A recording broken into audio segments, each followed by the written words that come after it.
आपके जितने भी दर्शक हैं मैं उनको ये कहूँगा, आप अपना इंडिया पे ठीक से इन्वेस्ट करिए, ध्यान दीजिए, आपके बहुत पैसा बन सकता है आपके लिए और राइट वे में बन सकता है। Investment as a theme should be part of the curriculum, ये स्कूल के करिकुलम में होता है। अनफॉर्चुनेटली हमारे एजुकेशन सिस्टम में इस पर ठीक ढंग से एम्फेसिस नहीं मिलता है। इन्वेस्टमेंट्स का एक प्रोसेस होता है, एक इन्वेस्टमेंट्स का एक तरीका होता है।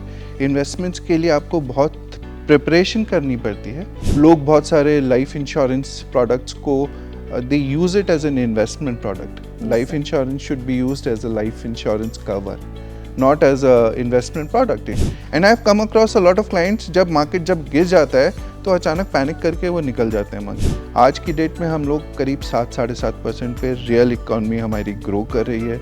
नॉमिनल ग्रोथ विद इन्फ्लेशन हमारी करीब 11-12% के टर्म्स में। देयर इज़ नो इकॉनमी जो इंडिया की तरह फ्लरिश कर रही है and the prospects look even better. Hello and welcome to Paisa live, it's me with you Tanisha, और आज हमारे साथ हैं SEBI registered investment adviser mister Gaurav Goyal. Thank you so much for giving us your time sir, and thank you for coming here. Thank you Tanisha, and thanks for having me here. Sir, investment, निवेश करना हम सब चाहते हैं, मतलब जिससे पैसे मिले जी। सर, इस जर्नी के बारे में, because being an adviser there is always a initial start, मतलब हमेशा कहीं से शुरुआत होती है। सो व्हाई दिस सर, आप अपनी थोड़ा जर्नी के बारे में हमें बताइए।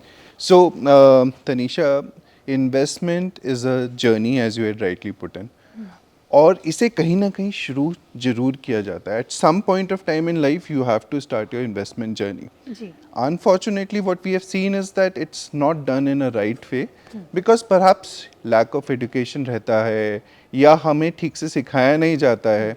More often than not, हम लोग जो हैं इन्वेस्टमेंट जर्नी ऐसे ही शुरू कर देते हैं विदाउट एनी प्लान स्ट्रक्चर, या फिर हमारे को कोई ठीक से गाइड नहीं करता है। So it is very important to go through investment journey. मैंने जब अपनी जर्नी स्टार्ट करी थी तो मैंने भी एक्सीडेंटली स्टार्ट करी थी। It happened by fluke, I must से।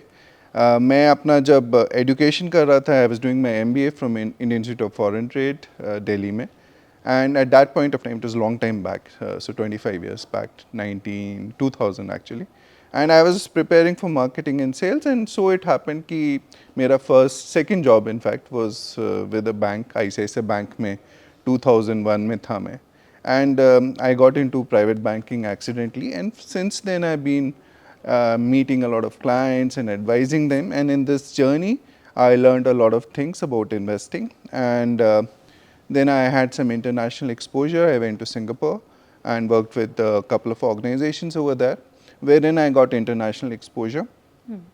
And I understood a lot about the way the world economy functions and how India is related to that world economy. Correct. So everything is related. आज की date में कोई भी separately isolation में नहीं operate करता है कोई भी economy. So during this journey, I worked with a lot of clients. I must have met, I don't know, maybe thousands of clients of all nationalities. I have worked in different asset classes, equities, debt, fixed income instruments, money market instruments, forex, commodities. So a lot of things we have covered. And in this journey, whatever I have learned in last 24-25 years now is I share with people around me. And I really believe that जो नई generation आ रही है, if they are well equipped with markets and other things, it would be great for their future. Sir, आजकल तो सभी invest करते हैं, छोटे से, कोई एज तो है नहीं, लेकिन व्हाट डू यू थिंक कि राइट एज क्या होती है इन्वेस्टमेंट की? So there's actually no right age. There is no right age. मेरे को लगता है कि investment as a theme should be part of the curriculum, ये स्कूल के करिकुलम में होता है। अनफॉर्चुनेटली हमारे एजुकेशन सिस्टम में इस पर ठीक ढंग से एम्फेसिस नहीं मिलता है, और ये बहुत ज़रूरी है कि एक अर्ली एज से लोगों को, स्टूडेंट्स को सिखाया जाए कि बैंकिंग क्या होती है। आप बैंक में जाओ तो पैसे कैसे निकालते हैं, डिफरेंट इंस्ट्रूमेंट्स ऑफ इन्वेस्टमेंट्स क्या होते हैं। तो बहुत सारे लोगों को मैं जानता हूँ, खासकर नई जनरेशन में, जो बैंक्स वगैरह में जाने से डरते हैं, या फिर अगर आप इन्वेस्टमेंट के बारे में बात करोगे तो वो टिप्स वगैरह पे ज़्यादा काम करते हैं कि अरे उसने मुझे ये स्टॉक बताया है, मैं ये खरीद लेता हूँ और उस पर काम कर लेता हूँ। But that is not the way investments are done. Investments का एक प्रोसेस होता है, एक इन्वेस्टमेंट्स का एक तरीका होता है। इन्वेस्टमेंट्स के लिए आपको बहुत प्रिपरेशन करनी पड़ती है। और जब आप ये प्रिपरेशन कर लेते हैं तनीषा, तभी आप जो है एक सक्सेसफुल इन्वेस्टमेंट जर्नी पे शुरुआत कर सकते। इन्वेस्टमेंट्स में जैसे आप हम लोग यंगस्टर्स की बात कर रहे हैं कि उनको कब शुरू करना चाहिए, there are people in the middle age and people who are old also, उनके लिए भी कोई एज का कोई क्राइटेरिया नहीं है, they can start when ever they want. Those who have missed the journey for a long time, they can also start when ever they get a chance and when ever they have the learning capability कि हम लोग इसको proceed कर सकें। Correct sir. Sir जैसे कि आपको 20-25 साल इस इंडस्ट्री में हो गया है, मतलब Yeah. इन्वेस्टिंग की लाइन में, सर आपको नहीं लगता कि लोगों के मन में बहुत सारे मिथ्स होते हैं, लेकिन कुछ डर होता है? सो आपने इतना ओवरकम किया है, इतना एक्सपीरियंस आपने Yeah. गेन किया है, so can you tell me 5 myths about investing? So Why there- people lack doing this? So there are lots of myths Yes, I actually. know, It's that's not why I just just said, yeah. one or two or 5 myths, but I'll just tell you some myths which are very very common. One is एक investment के बारे में ये धारणा होती है कि हम इन्वेस्टमेंट करेंगे और हमारा पैसा डूब जाएगा। So one is investments is just not about only high risk investments कि जहाँ पे high risk return high returns रहते हैं, तो और आप हर बार आप पैसा लगाएंगे तो आप जो है आपका पैसा डूब जाएगा, ऐसा नहीं होता है। There are different asset classes, there are equities which are high risk high return investments, there are debt और फिक्स्ड इनकम इंस्ट्रूमेंट्स जहाँ पे आपका लो रिस्क और कंपैरेटिवली लोअर रिटर्न्स मिलते हैं। In between there are asset classes which fall in between. So आपको अपना risk profile समझना बहुत ज़रूरी है, हम कितना रिस्क ले सकते हैं उसी हिसाब से आपको अपना पोर्टफोलियो डिज़ाइन करना चाहिए। So when we go further I will tell you more about it कि कैसे रिस्क लिया जाता है, कैसे रिस्क को अंडरस्टैंड किया जाता है एंड अकॉर्डिंगली अपना पोर्टफोलियो क्रिएट किया जाता है। So as an investment adviser my primary job is to create a portfolio for our clients. And portfolio जब हम लोग क्रिएट करते हैं और साथ में इन्वेस्टर एजुकेशन भी देते हैं कि what is the right way of doing it, it is very very critical. Secondly is हम लोग अपने फैमिली और फ्रेंड्स के साथ बहुत उठते बैठते हैं ऑब्वियसली, तो फैमिली में जैसे मेरे फादर करते आ रहे हैं कि मेरे को उसी हिसाब से करना चाहिए। तो for example my father would be investing lots in fixed deposits, but may be आज की डेट में सिर्फ फिक्स्ड डिपॉजिट में इन्वेस्टमेंट करने से आपको रिटर्न्स इतने नहीं मिलेंगे कि आपका इन्फ्लेशन भी बीट हो जाए। तो correct. क्या वो राइट स्ट्रैटेजी है? क्या जो आपके फादर जिस तरह से कर रहे थे, क्या वो आपके लिए ओके है? हो सकता है आप रिग्रेट करते रह जाएं कि 4 या 5% मेरे को नेट रिटर्न मिल रहा है and I am not beating inflation, my money is not growing, तो you would be disappointed perhaps. तो everyone is different, every investor is different, so हमें इस मिथ से भी बाहर आना चाहिए। So these are very pronounced myths, और बाकी बहुत सारे हैं छोटे छोटे मिथ्स कि लोग बहुत सारे लाइफ इंश्योरेंस प्रोडक्ट्स को they use it as an investment product. Life insurance should be used as a life insurance cover, not as a investment product. It could be very expensive, हो सकता है बहुत महंगा पड़े आपको। तो उसके लिए क्या करना चाहिए? क्योंकि हम लोग के पास एजेंट्स आते हैं और वो बोलते हैं कि आप इसमें इन्वेस्ट कर दीजिए, तो क्या हमारे को इतना सेंस है या हम लोग की इतनी अंडरस्टैंडिंग है to differentiate between various products?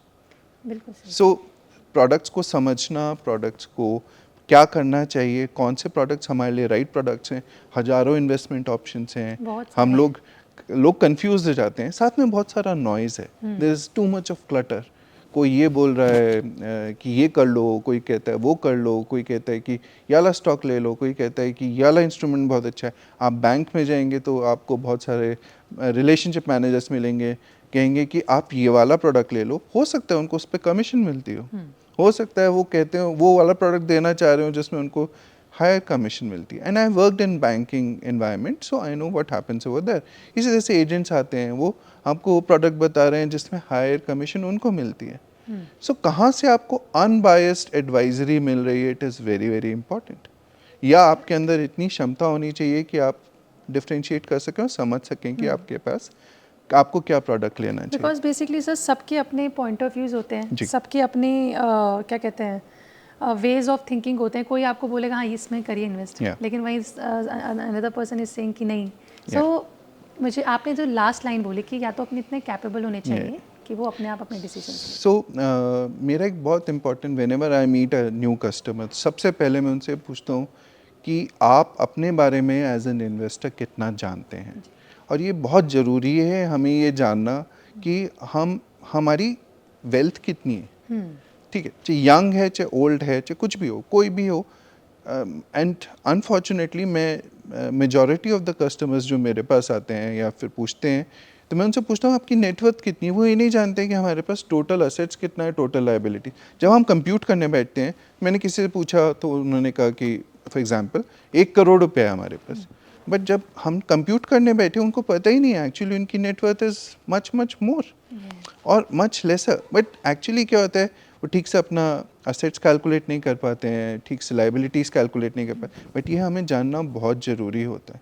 Secondly, हमें ये जानना ज़रूरी होता है कि हमारा रिस्क टेकिंग एबिलिटी कितनी है। So I have come across a lot of clients जिन्होंने अपना सारा पैसा स्टॉक मार्केट में लगाया हुआ है, बट क्या उनके अंदर जो स्टॉक मार्केट में उतार चढ़ाव होता है तो वो झेलने की क्षमता है या नहीं है। And I have come across a lot of clients, जब मार्केट जब गिर जाता है तो अचानक पैनिक करके वो निकल जाते हैं मार्केट में मुझे से, लगता है इससे पहले और गिरे तो निकल जाएं। बट हो सकता है the right way of looking at it is कि जब नीचे गिर रहा है आप लोअर कॉस्ट में खरीद रहे हैं। लोग क्या करते हैं, सोचते हैं कि अरे मार्केट और गिरेगा, but did should have basis for thinking like that. And I will tell you कि ऐसी स्टेज पे आगे क्या करते हैं, मैं बताऊंगा, उसके बारे में डिस्कशन करूंगा। बट मैं जनरली बता रहा हूँ कि हम लोगों को इन सब बातों का ध्यान रखना बहुत ज़रूरी है कि हम क्या हैं एज एन इन्वेस्टर, हमारा रिस्क टेकिंग एबिलिटी क्या है, what is our ability to take the risk, and in case there is a problem in market तो हमारा एटीट्यूड क्या रहेगा उस समय। और there are ways and means of, मतलब ये तो एक कहना बहुत आसान है, लेकिन there are simple plain exercises which are available on internet where in you can assess your risk profile. आप अपना रिस्क प्रोफाइल असेस कर सकते हैं। क्या आप रिस्क एवर्स क्लाइंट हैं, आप रिस्क नहीं लेना चाहते हैं, या आप बैलेंस्ड कस्टमर हैं जो थोड़ा रिस्क लेके हाई रिटर्न्स लेना चाहते हैं, या फिर आप अल्ट्रा अग्रेसिव कस्टमर हैं जो सेटिस्फाइड तभी होंगे जब बहुत ज़्यादा रिस्क लेंगे और they'll get higher returns in the portfolio. Sir I wanted to ask कि जैसे कि इलेक्शंस चल रहे हैं इस समय, जी, सर उससे मार्केट पे बहुत असर हो रहा है। Right. So what is your view कि क्या इलेक्शन की वजह से क्या इम्पैक्ट है इस समय इन्वेस्टमेंट पे? So Tanisha, elections are always an event जहाँ पे वॉलेटिलिटी हमेशा हाई रहती है। If we look at history, any election in India और otherwise abroad also, usually volatility मतलब जो ऊपर नीचे मार्केट्स जाते हैं वो यूजली इलेक्शन टाइम और ऐसे इवेंट्स में हमेशा बढ़ जाती है। तो लोगों के अंदर डर होते हैं, लोगों के अंदर फियर्स होते हैं, markets want predictability and consistency. जब उनको लगता है कि अरे कुछ गड़बड़ हो रहा है तो शायद ये गवर्नमेंट नहीं आ पाएगी या दूसरी गवर्नमेंट आ जाएगी, उनकी क्या स्ट्रैटेजी होगी, क्या फिलॉसफी होगी। So people tend to get worried and उससे क्या होता है, उतार चढ़ाव आता जाता है।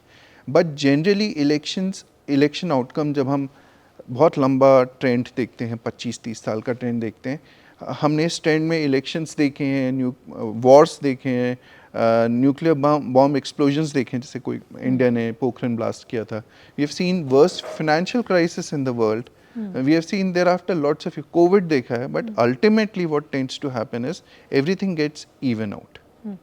और ऐसी सिचुएशन में बहुत ज़रूरी होता है कि election is an outcome, it will have an impact in short term, long term में थोड़ा बहुत इम्पैक्ट आएगा, बहुत ज़्यादा नहीं आएगा। Ultimately it goes on.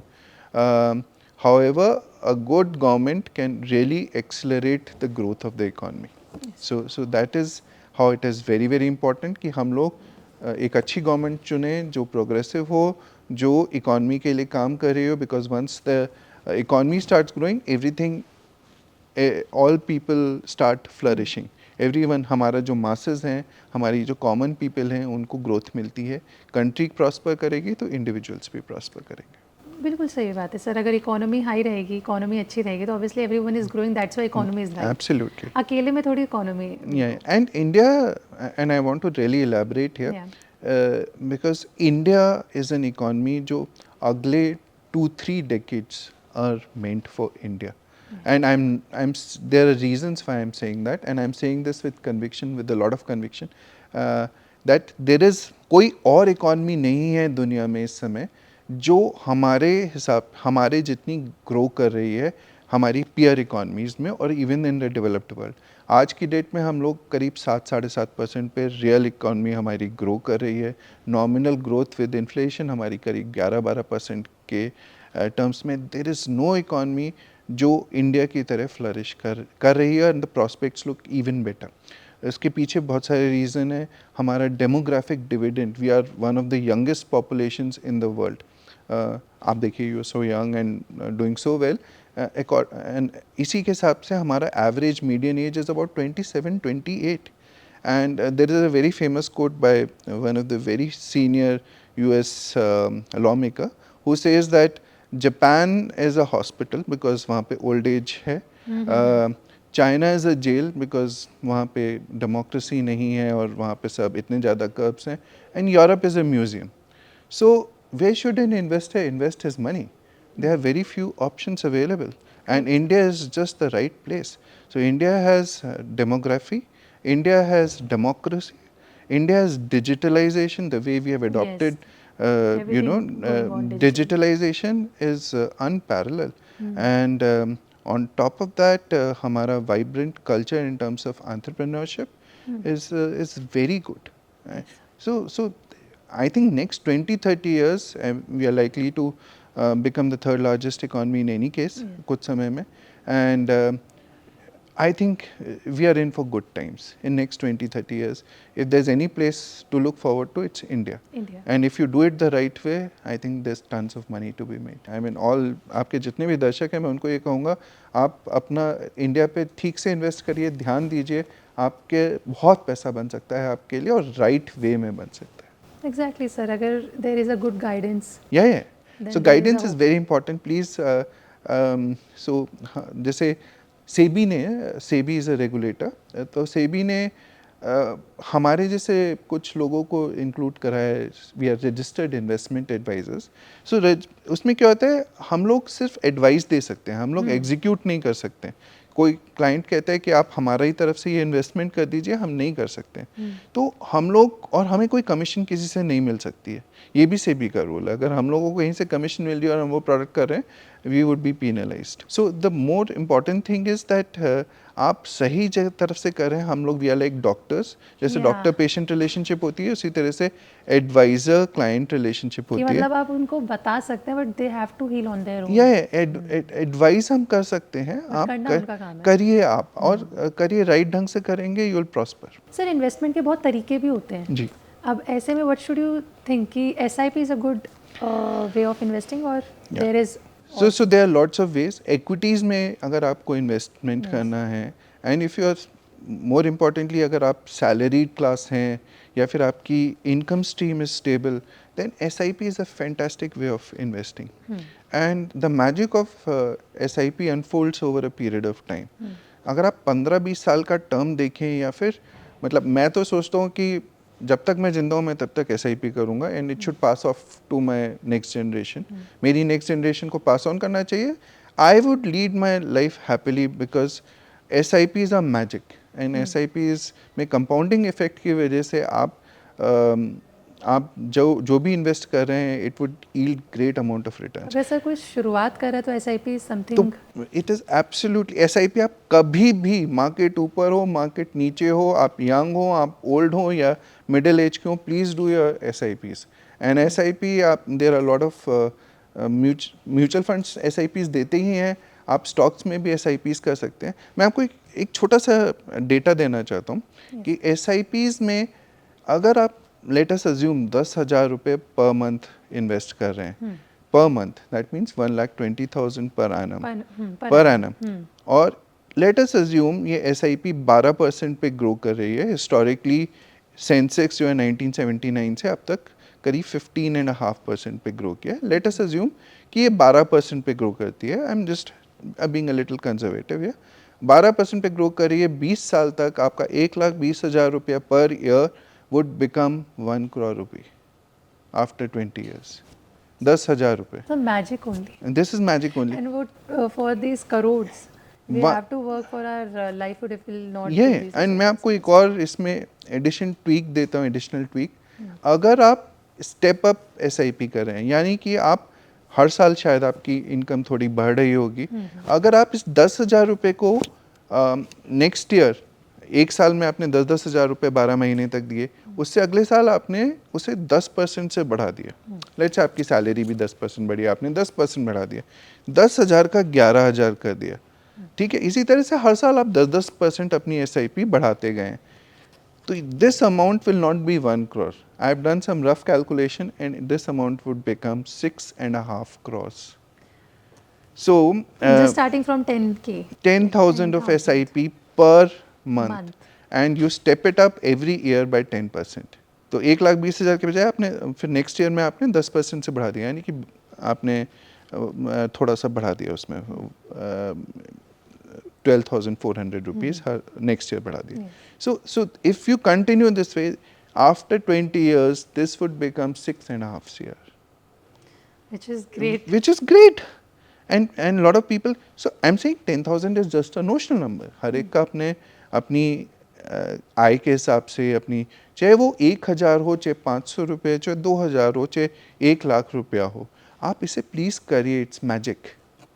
It's, और आप उतना ही करिए जितना आप कर सकते हैं। मैं ये नहीं कह रहा हूँ कि आप अपना किसे बोरो करके इन्वेस्टमेंट कीजिए, आप 100 अपना, रुपए, 100 से भी हाँ, आप शुरुआत अपना कर जितना स्पेयर मनी है अपनी नीड्स को हटाने के बाद आपका जितना बचा है, please do SIP. Everyone should do SIP. हम वैसे भी हफ्ते में 1,000 2,000 या ऐसे ही उड़ा ऐसे ही देते उड़ा हैं, देते हैं। पिक्चर देखने जाते हैं तो पॉपकॉर्न वगैरह में इतना उड़ा देते पूरा हैं। उड़ा देते हैं। So I just want to give you an example. My wife runs a business, तो उसका एम्प्लॉय मेरे पास आया और कहता है कि मेरे पास करिए, मेरे पास स्पेयर मनी बच जाता है थोड़ा, and I have done SIPs with him, giving full amount of, उसे कम बताया है कि कितना, मतलब इक्विटीज़ है, रिस्क है, क्या है, मैंने हैव डन रिस्क प्रोफाइलिंग, सब कुछ करा है मैंने।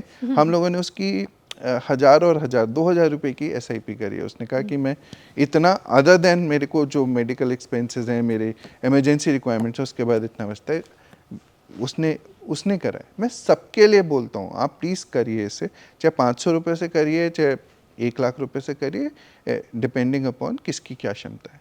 Sir, that was my last question, but मुझे ये ख़त्म करने से पहले, सेशन ख़त्म करने से पहले मैं चाहती हूँ कि आप हमारे जो भी ऑडियंस है उनको इन्वेस्टमेंट के बारे में कुछ टिप्स दे दें, because we all lack, and आप पे इतना एक्सपीरियंस है तो आपको पता है कि कहाँ पे गलतियाँ हो सकती हैं।